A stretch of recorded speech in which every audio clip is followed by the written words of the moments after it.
welcome to the Goal Podcast, news and commentary from Gun Owners Action League, your leading voice for the Massachusetts gun owner.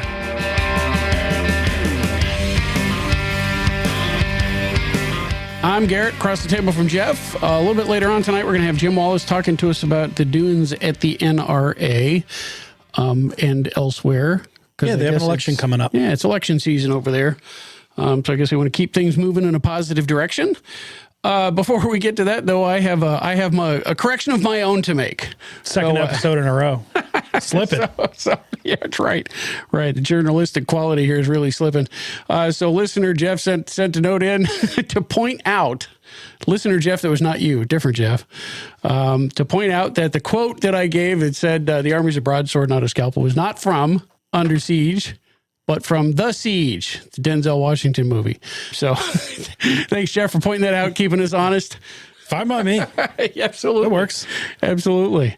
So what's doing in the news? Well, on the national level, so most people are aware of by now that Snow P. Brown and Ocean State Tactical didn't have any resolution one way or the other. Once again. So it was distributed for conference on Friday. We didn't see anything on Friday.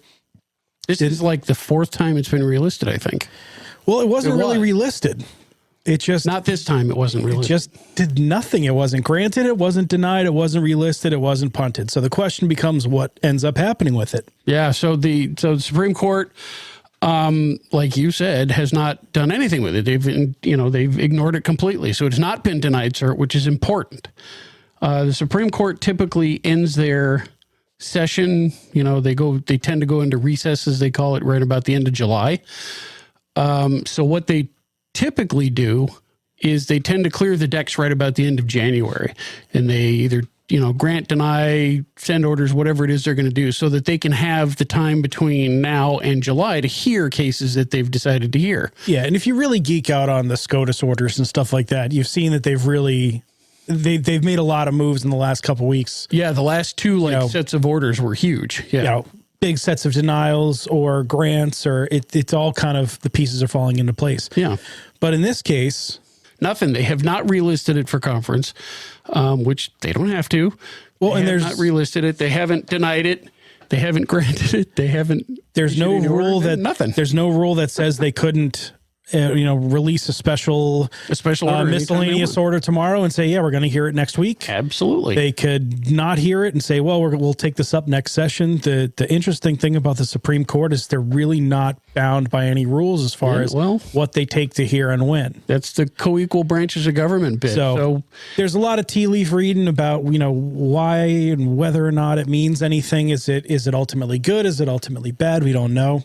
Yeah. It's my kind of impression is that they're probably doing a bunch of research on it to see how it comports with everything else. The cynic in me feels like they probably know that certain members of the court are not reliable votes, so they're just kicking it down the road instead of taking it up. But I don't know. I don't know any more than anybody else does. All we have is history with the way that they typically handle things. So it's, another possibility is they could, like you said, decide to hear it, but then again, not hear the case until 2026. That's also a possibility. Very true. So, although I was sending some text back and forth with Mike Harris. Yeah. And the big hope is that we don't go through another dry spell of 10 or 12 years. Yeah. A half dozen to 10 years of not hearing another Second Amendment case. And yeah, it's ridiculous. We don't want too many landmark cases, too close together kind of deal. But, we'll have to wait and see how it goes. It hasn't been denied, so it's not over. Yeah. And we'll push forward. We just got to it'd be nice for them to, do some cleanup work, because some states are having a little trouble understanding what they said in 2022. So, but on the other branches of government, executive and legislative. So legislatively speaking, there's a couple things going around about national reciprocity. HR 38. A couple other pro Second Amendment bills. Do they really have the jam? I hope they do. If they don't, the whole thing about national reciprocity, this is not. I talked to a couple folks. It's been put up before, but it doesn't really do anything for us in Massachusetts. It really doesn't. No, it won't do anything here. It allows other people to come to Massachusetts, which is great. And I support that. Hey, wonderful if they want to pay taxes on a bunch of stuff.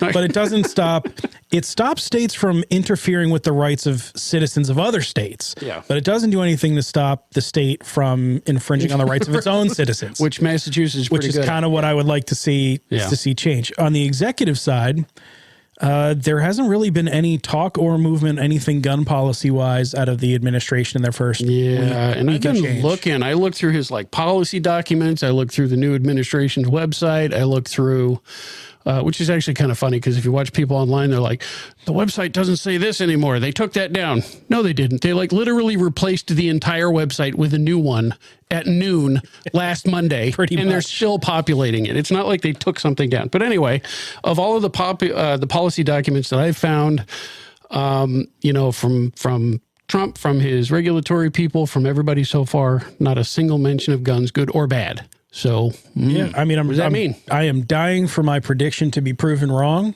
but I don't think that the administration is as pro Second Amendment as they claim to be. Yeah. No, you know what? I've said it a long time. To the extent that they would actually flex some muscle and look to the half dozen states that are really being and start applying some real pressure.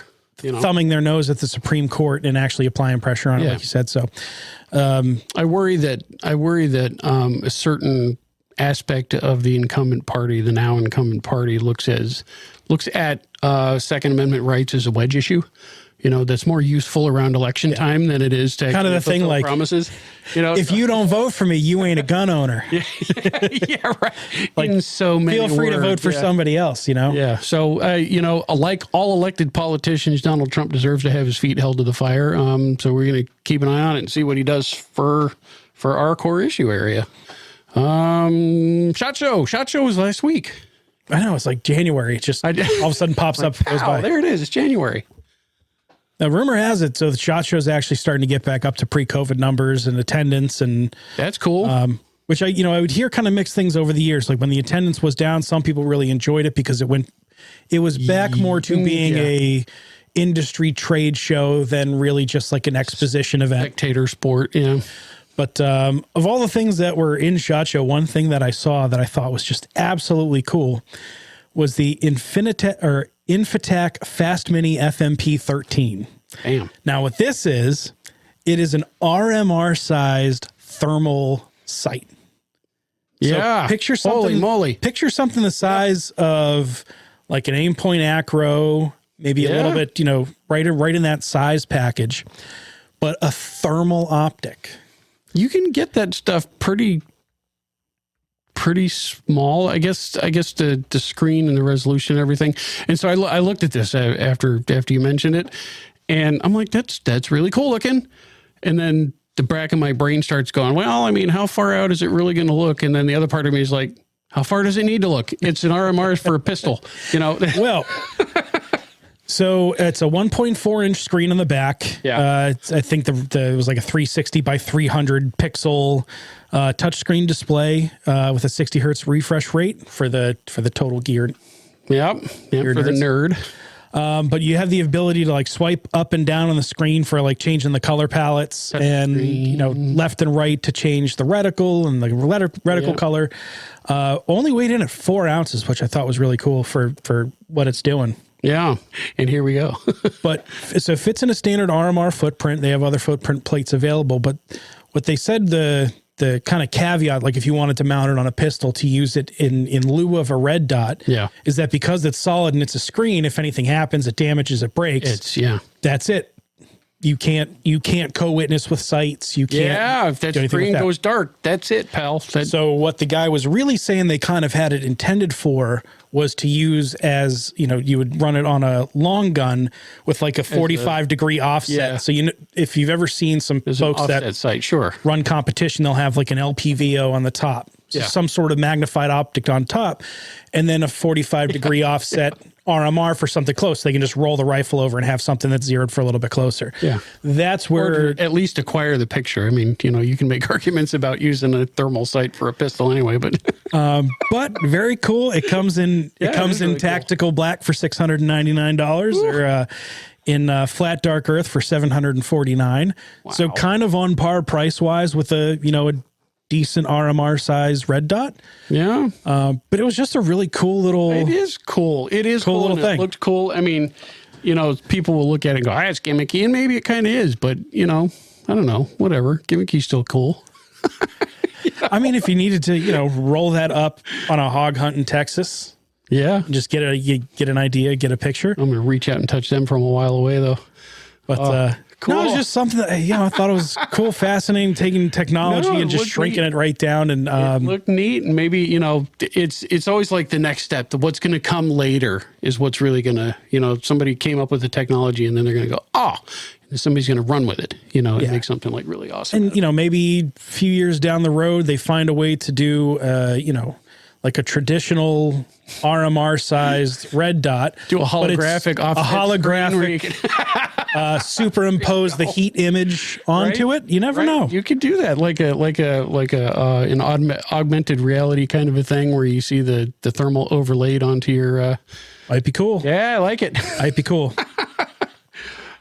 So continuing our series, I guess, on sort of history as the run up to the 250th anniversary of the events of April 1775 approach. It's coming right up. Yeah. So where we left off previously, so we're looking at 1774.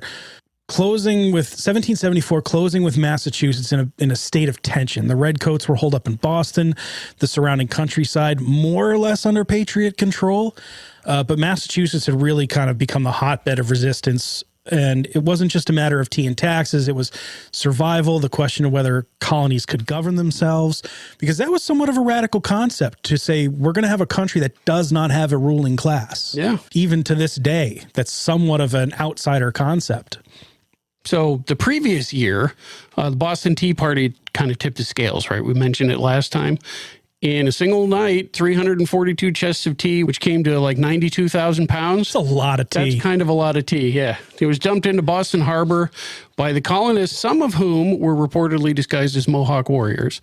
The cost, 9,660 pounds at the time, which works out to somewhere around $2 million today.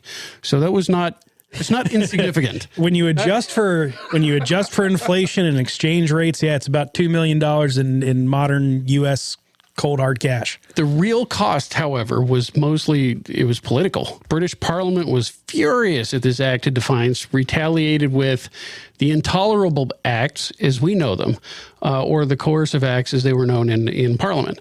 So this set of laws were not just meant to punish; they were really meant to add insult to injury. They were really going to put the boot down. Well, not just punishing the people that actually did the crime, but punishing the entire colony and the surrounding area. So the Boston Port Act completely closed the harbor shut until the colonists had paid for the destroyed tea, which incidentally, of course they never did. But it was closed to everybody but Great Britain, Ireland, and the British-controlled traders. Yeah. Trying to isolate traders, not traitors. Traitors, yeah. But the Massachusetts Government Act dissolved the colony's charter. Every government position was under the thumb of royal appointees. Town meetings were limited to one per year unless the governor allowed it to occur. But then they did some really kind of punitive stuff, like the Administration of Justice Act, which is really just wild. It allowed British officials accused of crimes in the colonies to just say, I don't want to be tried in the colonies anymore. Yeah. The governor could just step in and say, no, we're going to move this venue somewhere else. Yeah, we're going to investigate ourselves. Thanks. Yeah. Yeah. And then the Quartering Act, that allowed colonial governors to house British soldiers wherever they please, private homes, inns, anywhere. Imagine owning a hotel or just even having a home with extra rooms in it, and coming home to find it's seized and filled with British troops. Yeah. And it's on you. You are responsible for feeding and housing and incurring all those costs. Yeah. I mean, if that wasn't enough, in January of 1775, Parliament passed new measures known as the Restraining Acts. The New England Fisheries Act and the Trade Act of 1775, which together shackled the colony's trade and fishing industries. New Englanders, they couldn't fish in their own waters. They couldn't conduct their own trade. They couldn't do anything outside of British-approved channels, which basically choked off their ability to make a living without begging the crown for permission to check out new markets. So not good. The colonists did not take these affronts lying down. Sam Adams had a brainchild, and the Patriots set up this underground network of communications called Committees of Correspondence. These committees kept the colonies informed of British actions, spreading news around throughout the colonies via handwritten letters and pamphlets that were delivered on horseback and by ship. The Boston Committee, led by the, quote, steady pens, unquote, of Joseph Warren and Benjamin Church, who, after the start of the war, would turn out to be a spy, unfortunately, sending information to Thomas Gage. Anyway, they were especially pivotal, keeping the countryside informed of Boston's plight. Their words stirred both sympathy to the cause and outrage at the British actions, bringing more of the colonists to the shared cause. It's always about controlling the information. That's right. That's not a new thing. So General Thomas Gage, so he was the British governor of Massachusetts, and he was named commander-in-chief of the King's American armies. So this is no joke of a person of responsibility in the... He was the guy left in charge. Stateside. Yeah. But he was kind of stuck between a rock and a hard place. So an impossible position. It's the rising tide of colonial outrage, the royal expectations that he enforce British authority and really put a stop to people thumbing their nose at the crown. You know, his actions would really dictate how the rest of this goes, and it kind of didn't have the desired effect. So Gage understood that the colonists' ability to resist British rule really hinged on their access to arm themselves and have powder and munitions. Mm-hmm. The strategy he chose focused on removing those supplies before the colonists could get their hands on them. So tensions started to boil over September 1774 when Gage secretly sent 260 British soldiers from Boston up the Mystic River and overland to modern-day Somerville to raid the colonial powder house there. By dawn, they had seized 250 barrels of gunpowder, sweeping it back to Boston, and along the way, they had detachments break off, and they were snagging field pieces from Cambridge, kind of confiscating cannons and anything that they deemed could be like of military use, back to base, so to speak. Back to the stronghold in Boston. So word of the raid spread like absolute wildfire through the countryside. Like people saw them. It was a huge deal. And of course, along the way, it gets exaggerated. It gets embellished. Oh, yeah. So there were hear that. Yeah. So there were rumors of British troops openly firing on colonists. There was a rumor that Boston itself was under naval bombardment and was totally leveled.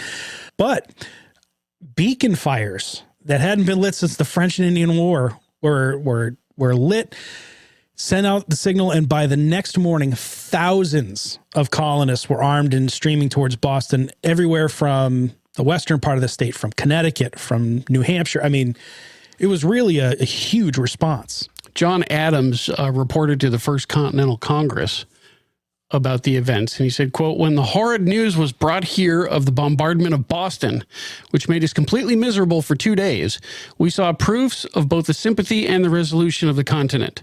War, war, war was the cry, and it was pronounced in a tone which would have done honor to the oratory of a Briton or a Roman. If it had proved true, you would have heard the thunder of an American Congress." Now, eventually, truth comes out. Of course, people come in, Boston's not on fire. And people go, people weren't shot and killed.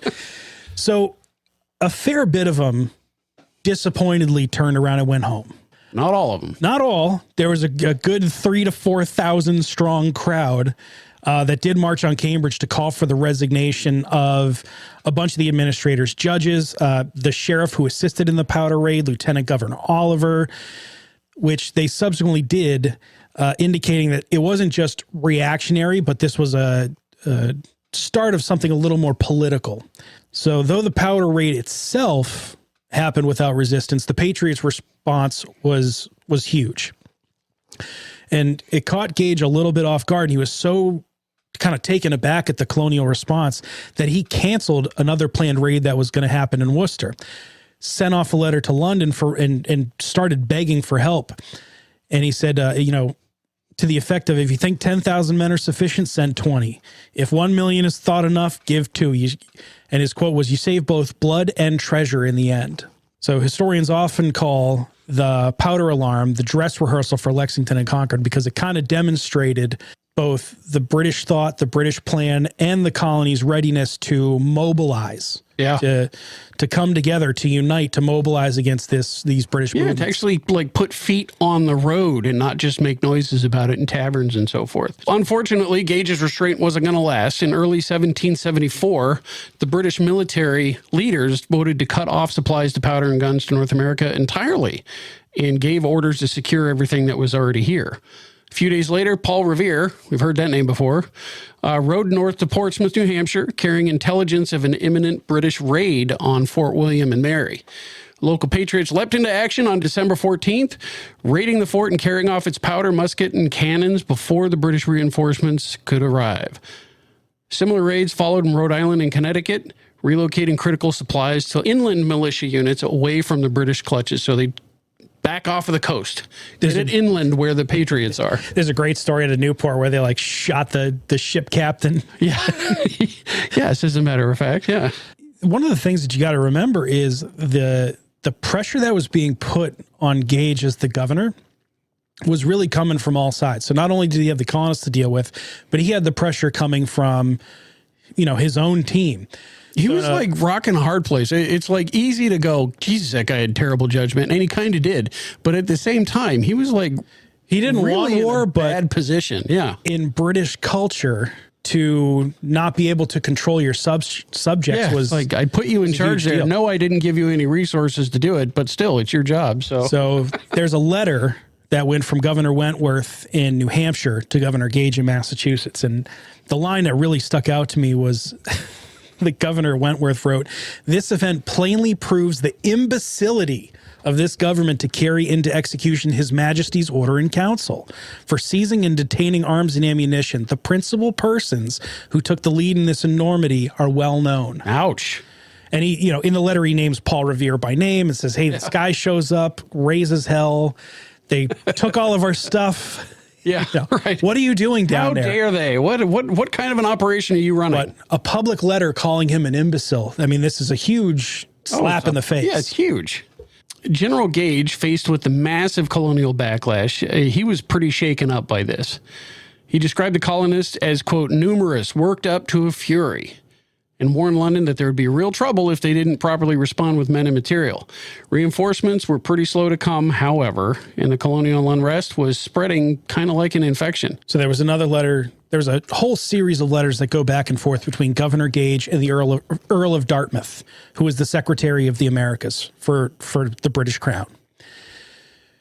Gage keeps writing back and forth, and the tone from the Earl of Dartmouth is like, hey, let's get it together here. Yeah. You're supposed to be the guy. And Gage is trying to not go as heavy-handed, but also get the help to go heavy-handed if he needed to. But this is dated December 15th, 1774. The Scarborough, which was a British ship, arrived with your Lord's dispatch, and Admiral Graves has consented to land all the supernumerary Marines. So there were 400 Marines that were sent from England to help support General Gage. As soon as all arrive and quarters are prepared, that Major Pitcairn, whose name will come back up, may have a better opportunity to form and discipline them. Your lordship idea of disarming certain provinces would doubtless be consistent with prudence and safety, but it neither is or had been practicable without having recourse to force. If you want this to be done, you're going to have to be prepared to put gunpowder on it. Absolutely. Because they're not going to just give it up. So by February 1775, so we're bringing it up to the current date, 250 years ago, Parliament they had enough. They provided a report to the king in which they declared Massachusetts to be in a state of rebellion. They blamed the colony for the growing unrest. They blamed the colony for the growing unrest across the continent. And King George III, for his part, doubled down, vowing to enforce British authority with force. He was going to put them back under the thumb of his empire. The colonists had showed by all of this that they weren't just being like reactionary bands of rabble-rousers, as was actually a pretty common thought in Parliament. They just saw them as like random people who were trying to stir up trouble for the crown, right? They never really, or not until it was too late really, did they get the idea that this was actually something serious. They were organized, politically motivated, And that fact alarmed Gage and the few of his superiors in London that were privy to that. The powder raids and the colonials' response to the raids, they're not just logistical victories, right? We won, we got the powder. They're morale boosters too. The Patriots weren't just defending themselves against oppressive, British actions. They're not reacting.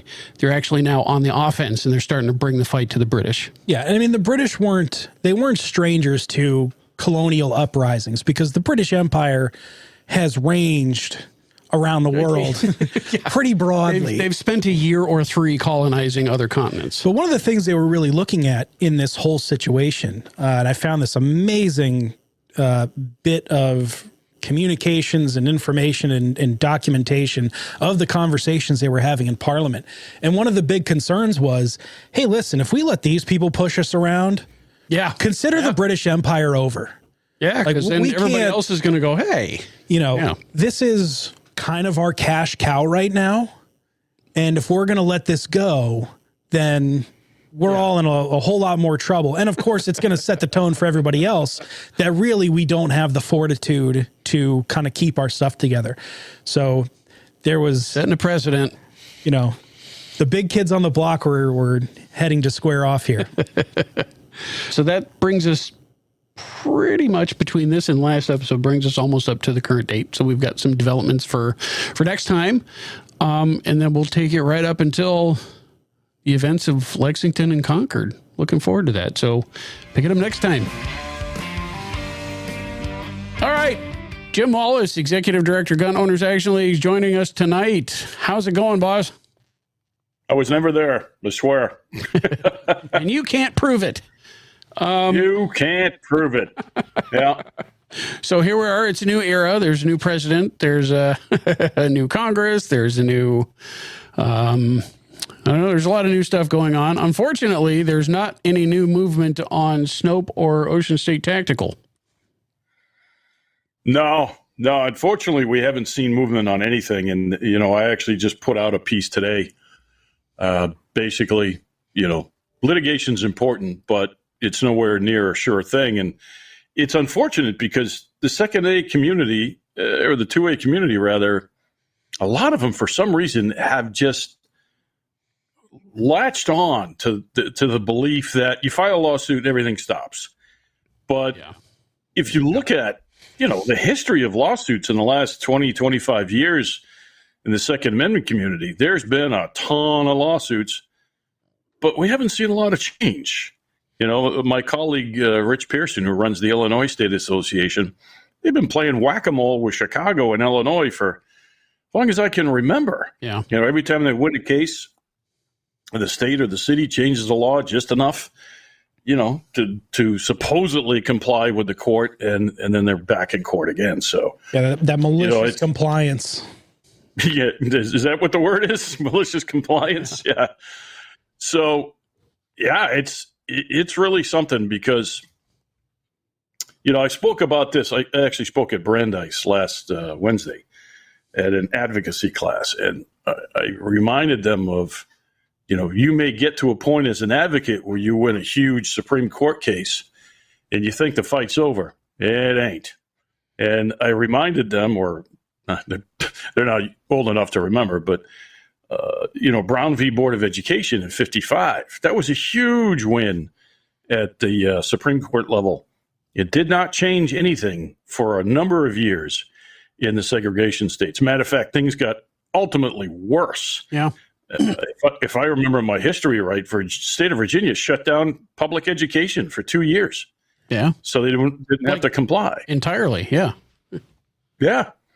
Yeah. So when Bruin came down, everybody, all over the webosphere, the fight's over, we win. And those of us who were in the know were like, no, the fight's just getting started now. Yeah, right. I mean, this kicks things off. It doesn't put things to bed. This is, yeah.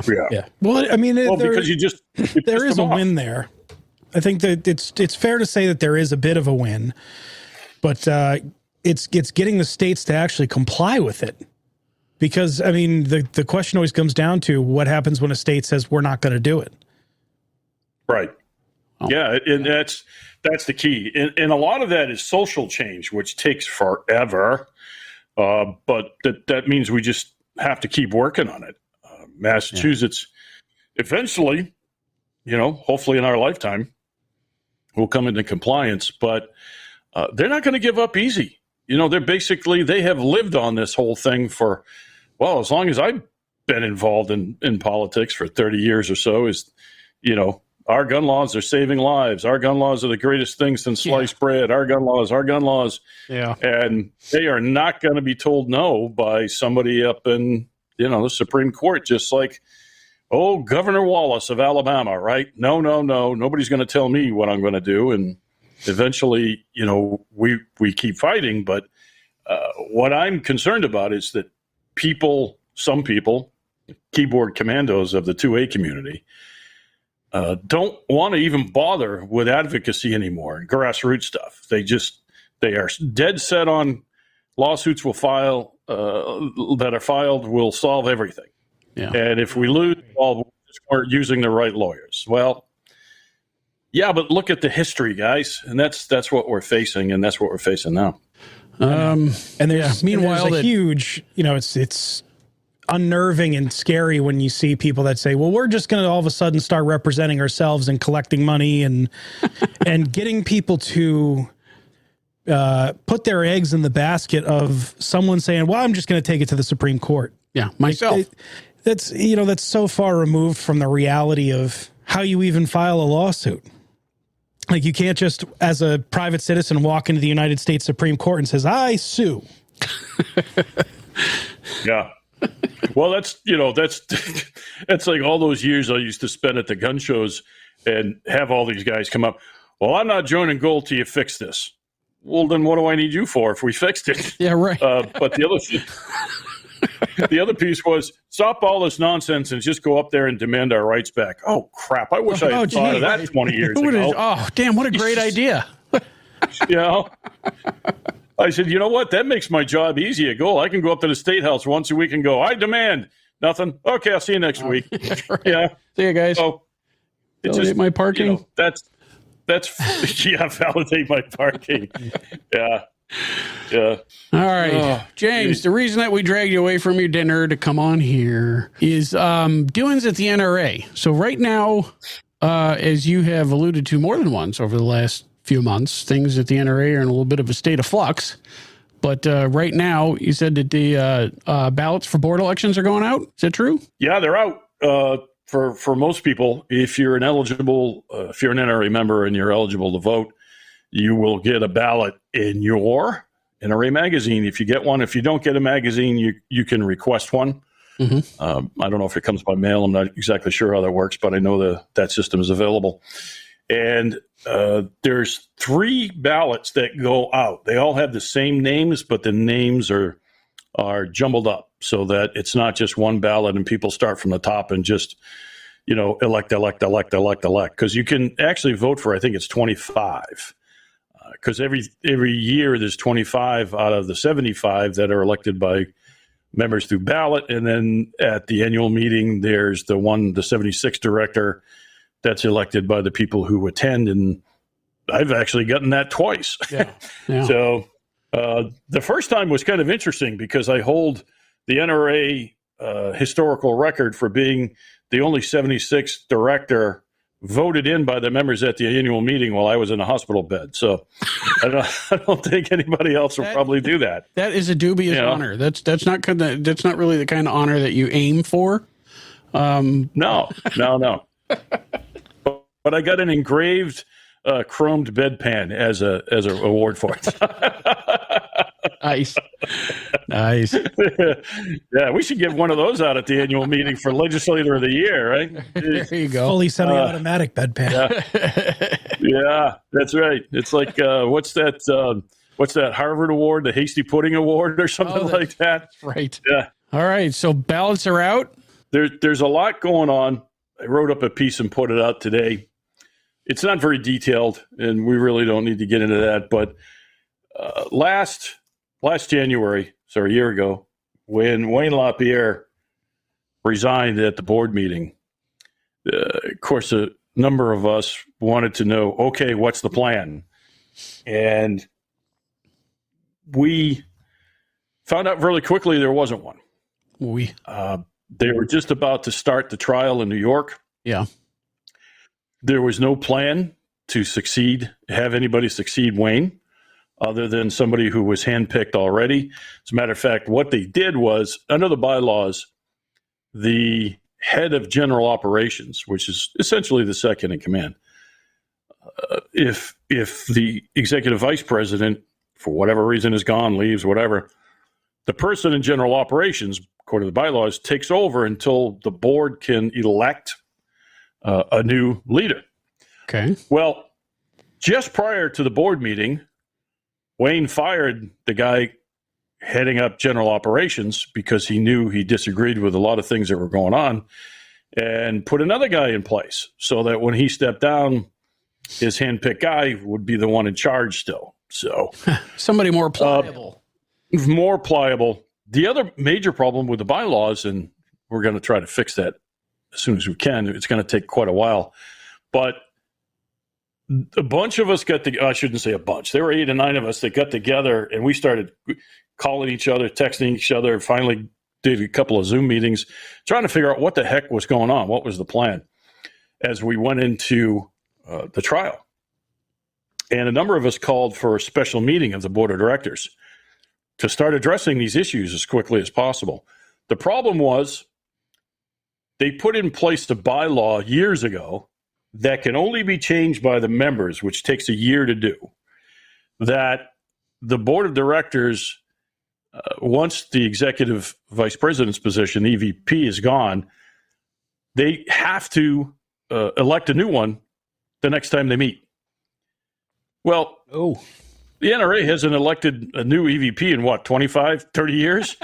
So do you think maybe you'd want some time to do a search and find out if anybody from within is even capable of doing such a job? But we were told, no, you can't do it. And then I brought up a Robert's rule that said, no, you can call for a special meeting, but just don't adjourn. Just recess until a time, certain set by the chair. Oh, well, that's too complicated and this and that. Well, the other problem was all the leaders, supposedly, president, vice president, and everybody else, they were in New York at the trial. And I had some very frank conversations with some of people that I consider friends that they weren't in those positions, but they were also in New York for the trial, and said, Jim, well, what do you want them to do? And I said, listen, here's your problem. Let's compare this to the military. All of the leaders are away from the Army in a protracted battle that may take months, leaving the Army leaderless, especially at headquarters. So what's going to happen? And I said, listen, you guys, even if you win,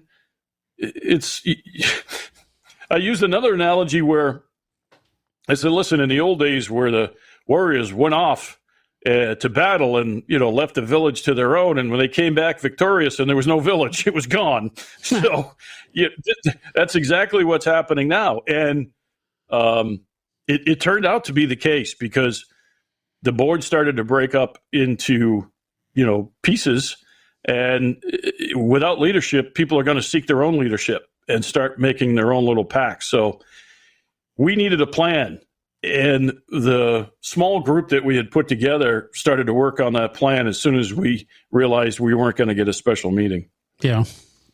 When it came to May, which was the big annual meeting of the members, we had a plan in place. Oh, in the meantime, I was elected by the attending members as the 76th director. So we're gearing up for the board meeting, which is on Monday. And that board meeting lasted a long time. Now, we had set up some candidates that we wanted for the officer positions. We did not get the presidency. And right after that vote, they took a dinner break thinking they got this. And then when they came back in the room, we won the first vice president's position.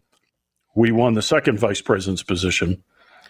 And there's a gentleman who's now the EVP, Doug Hamlin, and we were going to put him up. And at the very last minute, they had no idea how to respond. They threw Ronnie Barrett's name in there for executive vice president. And me personally, I know Ronnie, nice guy, great guy, wife, phenomenal, intelligent woman. And I'm like, these guys just sold their company, Barrett Arms. They're traveling the world. Why in the hell would he want to be executive vice president of the NRA? So it was close. It was real close. And they brought out all kinds of things, trying to, denigrate all of our people that we had put up. But in the end, we succeeded in 3 out of the 4 positions. And that night, Doug Hamlin took a red eye back to headquarters and started to fix things right away. So a lot of people were shown the door who didn't need to be there anymore. And a good number of people were brought back that were wrongfully released by the old guard, just because they didn't like the way things were going. So we built a solid foundation. So the last 2 board meetings that I've attended since then lasted 15 hours. So that tells you the work. Usually it's a couple of speeches, a few committee reports, thanks for coming, see you, bye-bye. Let's go get lunch. Not this time. And a lot of, board members, Jim, why do you think there's so many? And I said, easy. I said, board members finally, for the first time in any time that people can remember, felt free to actually express their opinion and put ideas forward. And you got a rush of them. Yeah, I'll even say that some of them were like, yeah, okay, you really didn't need to file that. But but people felt empowered to say something. Exactly. So in the end, there were resolutions to take away the new EVP's power because they didn't want him to have any power. They literally wanted the board to approve all policies and programs. Oh, that's and ridiculous. I asked the gentleman who filed it, can you tell me what a program is? Well, we know what a program is. Not if it's in the bylaws, you don't. So, does that mean a medical program for employees, or is this a competition program?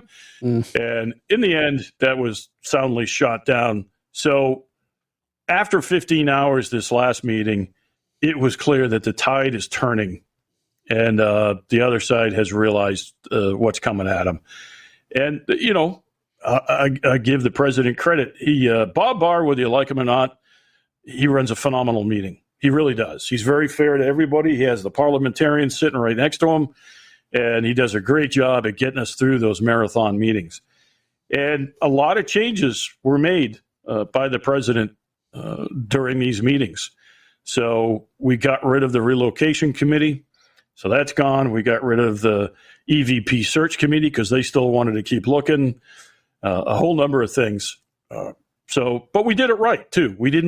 Nobody was screaming at each other. It was just a matter of, listen, the board's changing. This is what they want. And this is what's going to happen. So here we are. We're now gearing up for late April will be the next annual meeting of the members.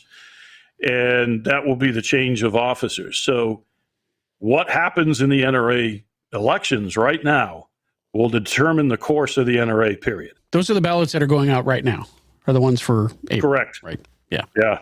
As a matter of fact, at the Great American Outdoor Show, which is huge in Pennsylvania, coming up, I think it's this week, starting this week, the NRA is going to do a huge presentation on what we call NRA 2.0, which is the next step.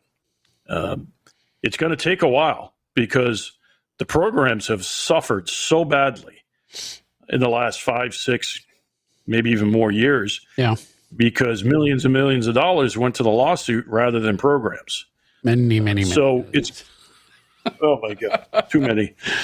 I would have done. I could have faked it for half that. Right. But you'd probably come out with the same outcome too. Right. So there's many of us that kind of want to refocus once we get finances in order. Now that The lawsuit is pretty much over. That attorney is gone. He saw the writing on the wall and resigned finally after all these years. Right. Golden and parachute. Now we can start rebuilding the coffers a bit and hiring staff back. And everybody wants, I mean, even me, I'm not a competitive shooter. I'm not a trainer, but everybody that I've talked to agrees, listen, training, competition, and legislative action is what the NRA was built on. It's fundamental. If we don't save anything else, we got to save that. Yeah. Because especially from competition and training, that's where your people come from. Absolutely. Right? Yeah. It's like John Green for goal. He's the biggest ambassador we have. Yeah. Because he's out there training, teaching, and people trust him and respect him. And once we finish the job of putting the right people in place and allow the board to be the board, and that doesn't mean that everybody on the board is going to agree. There's actually a website set up called Elect a New NRA that has myself and others that this group is supporting to basically take back the NRA. And I guarantee if you sat us down, we don't all agree on anything. Well, not everything, but you're free to speak your mind and come up with an idea and actually talk through it and figure out, do what a board's supposed to do. Yeah. Yeah. So that's the important thing that's happening right now. Put us in place to finish the job. Now, even if that happens, does that mean the NRA is going to swoop down and fix all the gun laws across the country? No, because we got to rebuild. They are involved in lawsuits and litigation and yes, they are, and whatever across the country. But we discussed earlier that's a tough wall to get over because the Supreme Court's not helping us at all. So, but we will get back on track. We will start to rebuild it, and the Great American Outdoor Show, which is now an NRA thing. I was amazed because I have friends that are involved in it. They said in a week there, they have 200,000 people come through. Imagine that. Wow. I thought the NRA annual meetings were big at 60 to 70,000. This is 200,000. So, ouch. So anyway, folks, despite the wishes of my lovely wife, I am running again for the board of directors of the NRA. And we'll see what happens. We'll see what we can do. I'm really hopeful for the next few years if we get the right people in place and then we have a succession plan for those people. And that's what we should always have. Yeah. So that's what's going on, guys. There's a lot of stuff that was done behind the scenes, not secretly by any means, but we built a big coalition out of a little coalition. Yeah. And that's what we really needed was people that wanted to see the future of the NRA be bright. And so it's good to see like the NRA is kind of turning a page. That's good. And hopefully hopefully things will brighten up going forward. So, for those of you who have a vote, check your NRA magazine, get your ballots in and vote Jim for... As soon as the NRA stopped paying that attorney, it was funny. I heard one of the staffers go, "Oh man, the elevators finally work." I'm like, "What?" Funny what you can do with a little money, huh? Yeah. Before we let you get back to your dinner, what's going to the office? Anything new? A lot. We just scheduled our annual meeting, which will be in May, and that's up on the website now. A new staffer, Kathy Hartner, who's our director of membership services, is rocking and rolling. She's making phone calls and data entry, and she's actually one of the things I tasked her with doing was helping people person to person with their membership issues, whether they can't get in the portal, whatever. She'll actually call them up, walk them through it, and while she's in there, check their membership. Sometimes there's duplicates, triplicates, because people couldn't figure out the system and, just kept joining. And it's like, well, we appreciate that, but, you really don't need 3 memberships. So let's help you work that out. One for each of your personalities. Yeah. Yeah. Oh, my God. I'm not going down that road. John Green is out there. Gosh, I can't tell you how many education classes he's done about Chapter 135. Yeah. Tearing up the pavement. And things keep changing too. Mike Harris just finished filing all of our legislation. Yeah, we had him on here last time to give us a rundown. It's a pretty good raft of stuff. Yeah, he said he got everything in under the wire too. Yep. Everything was in. Yep. Yeah. Good job. And he had to work hard because he was telling me, no secret, I've pretty much handed that building to Mike. You know, at the beginning of the year, I says, "Merry Christmas, brother. It's yours. I've been doing it 25 years. I'm there if you need me. I'll go up there if you need me, but otherwise, it's all yours, brother. You got to take it on from here." So he had a hard time getting sponsors. Nobody wanted to file even the simple bill to repeal 135. Nobody really wanted to do it, but he had to work hard at it, and he got it done. But work at it, if work at it, he did. I will give you an interesting piece of news. As part of Chapter 135, I think it was Section 148. Remember that 2-page bill that they got to read overnight? Yeah. Yep. it created a special legislative commission on emerging firearm technologies. Yes. There's a title for you. Yeah. Well, if you look at the enacting language, which did I put that up yet? No, we haven't, but I will at some point once we do all the research. The whole thing is about microstamping. Well, it's a 13-person commission. People get appointed by the speaker, by the Senate president, by the governor, blah, blah, blah, blah, blah. Turns out, we don't know who did it, but somebody appointed Todd Lizotte, I think it's Lizotte, maybe. Todd is the one who owns the patents on microstamping. Oh, imagine that. Actually has corporations set up to promote and sell the technology. If that's not a conflict of interest, I don't think one exists in the world. Wow, talk about regulatory capture. Oh my God! Unreal. Yikes! Yeah, I wonder what the auditor would think of that with her audits with the legislature. Right? Yeah, right. Let's see how serious she is about auditing the legislature. Yeah. So, no, she's serious. Believe me, I know Diana. She is dead serious. But they're dragging their feet. I'm surprised they haven't taken it to court. Maybe they have, but but it's one of those deals that you don't get to spend money autonomously.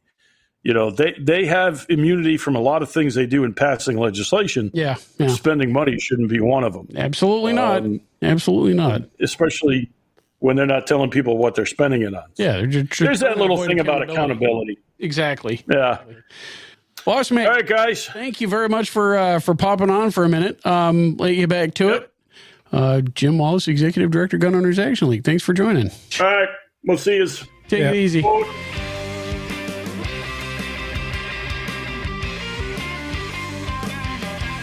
So that was it was good to have Jim on. Always good. Doings at the NRA. Good stuff. It's like I was telling him, I think there's a sense, at least, maybe rose-colored glasses, but I think there's a sense that maybe the NRA is finally turning a page, and they're going to get back to, hopefully, they're going to start getting back to basics, legislation, training, competition. There you go. That's, like Jim said, that's the stuff that the NRA was founded on. Get back to the basics. Move forward on those terms. Hopefully better circumstances. That is going to do it for today. Thank you for listening in. Be sure to subscribe to the Goal Podcast. Check us out on Facebook at facebook.com/Goal Podcast MA, on YouTube at the Goal Podcast, or on Twitter at Goal Update. To join Goal, visit goal.org and click the Join Renew button on the top of the homepage. If you have a topic you think we should cover, if there's something going on in your club or your town, or if you have a question for the mailbag, shoot us an email at goalpodcast@goal.org. The Goal Podcast is a production of Gun Owners Action League of Massachusetts. The views and opinions expressed are those of the hosts and guests and do not necessarily reflect those of Goal, its staff, or affiliates.